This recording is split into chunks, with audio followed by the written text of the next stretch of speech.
how many miles a week? You said you're a strength-based 1,500-meter runner. So how many miles a week were you running in college? How many miles are you up to now as a pro?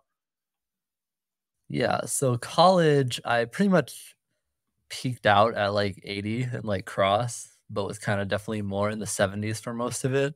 Um, and that was just, especially in track season, I think I was more like 70, 75-ish range. Um, and now coming here, I think I've been doing like a lot more, like at least like 86-mile weeks, 86 to 88, kind of like that range has been like the general standard for like with the winter training that I've been through. Um, and it's kind of weird because it feels at first it felt like a lot, but I think I kind of quickly adjusted in a way to where sorry, to where I think I've been, just with like more doubles, like I've never doubled this much before. I only would do like maybe one double in college, and even then, not as much as I probably should have. And now I just get to do, I have a team where it's like we basically have to double all the time, and like that's really encouraging since we're all doing it together. It's like definitely a lot easier. That's what I used to say when I was coaching in college. Some of the kids would say, "How do you run 100 miles a week?" I'm like, "The difference between 100 and 70 isn't that much. It's just doubling almost every day." Yeah. Mhm. So, like, well, I mean, you obviously made a huge breakthrough in 1 year, one calendar year. Like, what do you think the biggest reason for that? I mean, are the workouts different? Is it just simply running more, or is it the fact that you're now at altitude? And also, you don't have school, I guess. I guess there's a number, or is it all of the above? Yeah, it's definitely like a sum of everything that's been happening. I feel like the altitude is definitely a nice, very nice addition to all of that. I think, it was very hard at first for me to like I really felt the difference whenever I came up here, and I still feel just like a lot better whenever I go back down to where I think it helps a lot with like recovery and just or being after a race, it helps with recovery, not when you're up here. It's a little hard to recover up here. But I'd say like that's a big part of it. The more running that I've been doing has definitely been helping. My coach always said like, we got to get more mileage, and or Carlson always said like more mileage is always going to be better. But I was always kind of like stifled in a sense to where I was always trying to run as little as possible, just with how our running schedule was. It never had like a lot of time and such. So like you said, that school component was a big thing because I was always going to give my all for school no matter what. And so I was having like that priority first. It was always just like in a way holding me back, but I didn't really feel like it was that big of a deal. I was like, I can still be good and like do school. So I was just like, but now that I get to focus my full attention on running, that is obviously going to help me just be better at it. And yeah, I also mentioned when we were talking at the meet, just like sleeping more and more consistently was also been a very nice addition to just everything we've been doing. You're a biochemistry major at Notre Dame, which is, obviously a great academic institution. Can you walk me through what's a typical day like for you when you're at Notre Dame versus now a typical day as a professional athlete for the On Athletics Club? Oh yeah, I can do that. So I'll just pick like the junior year before COVID because COVID made everything weird. But basically, we never really had morning practice because it's always so cold at Notre Dame anyway. It didn't really matter. Um, so I'd wake up for class around like as basically as close as I could make it. So I'd usually start class around like 9. And so I'd probably be up around like 8:15, 8:30, just like the bare minimum. I'd like grab whatever like Pop Tart I had lying on the corner and just like go to class right then and there. Um, I'm in class until like depends on the day, but usually around like 2 or so. Um, just really focusing on that. Then I get like a little off time depending on the day, and I usually have practice around like 3:40. So I get like an hour and a half of kind of like break-ish time where I could like go to the locker room early or something. Then I would go to practice, not get out until like, you know, 5:30 or 6 or so. We'd all go straight to dinner, have dinner, and then I'd come back and study a lot. Depending on what was coming next. If there was an exam, I'd stay up quite late, probably like, I don't know, at least midnight. I feel like midnight was kind of my like, okay, I can stop studying now. But there were days where I would definitely stay up later, and then get ready for the next day and aim for 8 hours, but it was usually like a little under. Now we have practice now that it's cold, like around 9 usually. So similar things if you're just running in the morning. I usually wake up around like 7:30 because of when I go to bed so early, it's just easier to wake up at 7:30 now. Um, I just kind of like lounge around a little bit though. I don't really do too much for like 30 minutes. Then eventually I'll go eat like more like I still call it like a small snack because I like to eat breakfast after the run. Go run, um, do whatever we need to do, come back by like 11 or so, um, eat breakfast, do nothing, eat lunch, do nothing. Like it depends on the day, but there's just so much free time to where it's like maybe double if there's a double that day later on the afternoon, come back, do dinner after the double, and it's just like do nothing again and get to bed by like 10:30. So it's just, I get like pretty much 9 hours every night, and it's just a lot better that way. And do you love those do nothing periods? Or I've talked to some athletes who are like, man, if you're just running twice a day, basically, I guess, you might have weight sections or massages or that sort of stuff factored in as well. But some people get bored of it. They're like, I need something else to do. Or are you just like, hey, this is fine compared to what I was doing before. I can just relax.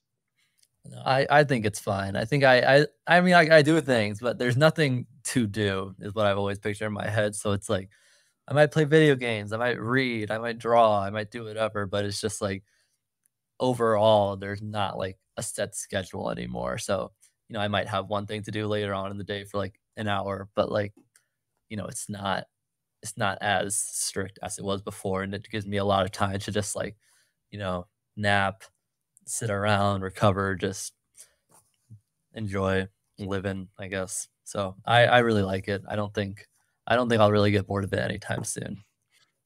What have been the biggest adjustments training wise going from Sean Carlson to Dathan Ritzenhein in terms of workouts, their general philosophies? Well, the general philosophies are pretty much the same. I think the only real difference is we do like a little more speed work here than we did at Notre Dame, just because I think at Notre Dame he didn't think that we could really like handle a lot of speed work as much with just like how our schedule worked out. Um, but a big difference was like long runs now are a lot harder than I ever really ran them. I think they're more like, six flats, 620 kind of paces long runs versus like I was just kind of chilling at like 650 in college just because I never really felt the need to go that fast in the long run. Wasn't really supposed to be like that hard anyway. We had hard long runs, but if it was like an easy long run, which usually it was, I would just kind of like hold back. But even now, easy long runs are still like a lot faster than I ever ran them. So um, I'd say long runs are the only workout where I'm kind of just like, man, a long run.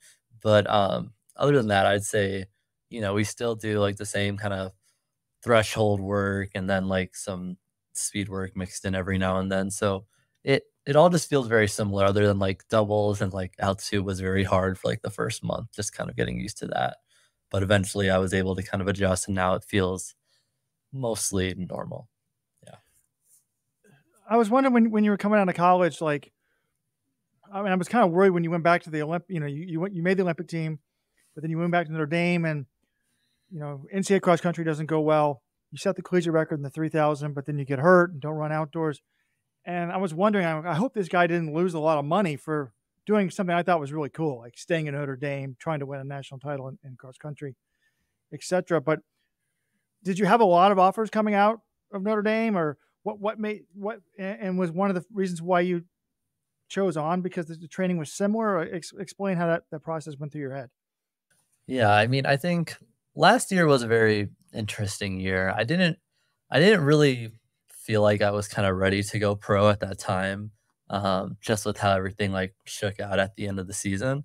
But or I guess yeah, at the end of after like the Olympics and stuff.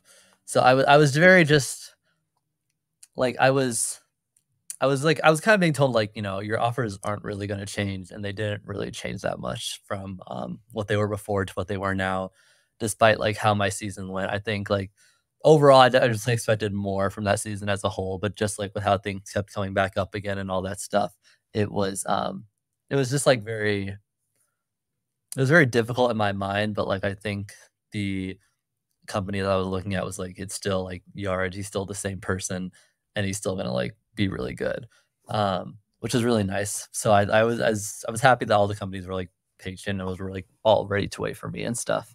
Um, in the end, I really chose On because I really liked the OAC. I thought that group was very like very just a very good group of guys that were all there to kind of like help each other get better and all just like having a good time while doing it. I felt like, if I was going to keep running, I was always going to like want to have fun before everything else. And so I thought I would have the most fun at OAC. And so that was kind of like the main determining factor after coming out of that, because I just felt like I felt like I'd get really good no matter where I went. I felt like all the coaches had like a like kind of different but pretty similar general philosophy to what Carlson had, to where I was like, I think I'll be good no matter where I go. It's just like where I think I'll be happiest, and that was with On. Did you ever think about sticking with Sean? Was that ever a possibility? That was for a little bit. He kind of talked about that with me, but I think I kind of just wanted something like completely new and completely different. I think I think there's just like I think he'd be a great professional coach regardless. I'm sure he would have, like I said, with the same similar philosophy, it would have still worked out for me. But I just kind of wanted to, completely change the way things are, like new scenery, new place, new coach, just like really trying something completely new. 'Cause I feel like, a lot of my life in general has just been a lot of big transitions, and I really enjoy like switching to something completely different. So, um, I felt like I needed like a big switch. When we were coming up with the show notes, John put, "Why did he choose On?" And I kind of cynically said, "Because they paid him the most money." But I've got a family to support. John's single, but I am curious. Like, are the contract offers from the various groups pretty similar, or is I mean, like there was definitely a little bit of a difference, but not like really a significant one that would have changed my decision with like just choosing the best group for me. Like even if there was like a huge difference for like a group I had like no interest in, it was just be like, well, I'm not gonna just try to get a bunch of money at a place where I won't be happy, because then like I feel like my performance would just suffer in that case, and then you're really not making money off of like bonuses or prize money or whatever and all that. And so I just felt like on like on was just the place that was going to make me feel the best and run the best. And if I would run the best, eventually the money would come no matter what. So that's kind of what I was thinking of in my mind. Um, Not to mention, I haven't really, most of this money is just for like saving up for dental school anyway. So it doesn't truly matter how much of it there is for me. It's just like, just having enough to get over that hurdle. and how big of a factor was it the fact that they've got Ollie Horry's fifth in the world last year in the 1500 in terms of time. Mario Garcia Roma was fourth at Worlds. He's seventh. So you're training with two of the top 10 milers in the world on a daily basis. Yeah, that was definitely a good factor coming in. I just felt, I mean, like Mario hadn't really confirmed that he was going to be on the team at that point, but we went on the visit together, and I kind of knew that he was going to. He just seemed like really excited about it all. And I think it's just like, a lot of the groups I was looking at didn't have like more than one really good miler, I guess. And I was really looking for, a solid group of people that I could like always train with. And so having Ollie and Mario is just like a really, really good group of milers, probably like the best elite group of milers altogether that I really know of anyway. And so I think that, that's going to help us all like kind of chase each other to do better things. So you guys are running workouts together on the track. Who's the top dog? Who's usually coming out on top in those sessions? I mean, I don't like to think about someone like coming out on top, since usually we all just kind of like switch reps and kind of like, do all that stuff. But there's never really been a workout where like someone kind of like pulled away. So I'd like to say we're pretty even. Maybe like Ollie. I think Ollie's got like a little more always, and like he's the veteran and whatnot. But I do just feel like in general we stick together pretty well. And do you like being, a medium fish in a big pond as opposed to your training group at Notre Dame? Yeah, it's not like you guys had a bad group, but clearly you were the best miler in that one. You're more of a big fish in a small pond. Which sort of setup do you prefer? Yeah, definitely more of a medium fish guy myself. I think there's a lot of pressure that kind of comes with, being the best in like a group or a team, and like I was fine with it, but it's kind of better when you have like several people who are like right on your level or like higher. I think that kind of makes you strive to be more, because when you get to like being the very best in a group, it's just like it kind of feels like how much better can I get, versus when I train with these guys, I'm just more like, oh, there's always like more I could do to be getting like better and like getting to their level. If that makes sense.